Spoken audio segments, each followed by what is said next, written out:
বন্ধু বান্ধৱীসকল মই চাংমি হাজিকা মোৰ এটি অন্যতম ভিডিঅ'লৈ আপোনালোক সকলোকে ৱেলকাম জনাইছোঁ ভালেমান কেইদিন হৈ গ'ল মই ভিডিঅ' দিব পৰা নাছিলোঁ ভিডিঅ' দিব নোৱাৰা মোৰ কাৰণ এটাই আছিল আপোনালোকক কম বেয়া নহয় বাৰু ভাল খবৰে আৰু কি কাৰণে দিব পৰা নাছিলোঁ আপোনালোকক মই কোৱা আগত বস্তুটো দেখাই দিম এইটোৱে হ'ল মোৰ কাৰণটো এই আমাৰ গুনু আইনো জিভা দেখাই দে জিভা এয়া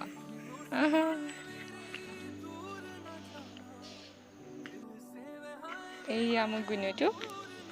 অকণমান ঠাণ্ডা পৰা দেখি টুপিটো পিন্ধাই থৈছোঁ আৰু এয়া আজু ককাকে লৈ আছে আজু ককাক গুনু ভগত আপিকো ভালনে কৈ দে ভালনে কৈ দে আৰু আজিৰ পৰা মই আগতে ভিডিঅ'বোৰ দিবলৈ চেষ্টা কৰিম আৰু আপোনালোকে মৰম আশীৰ্বাদ দি থাকিব আজিলৈ বাই বাই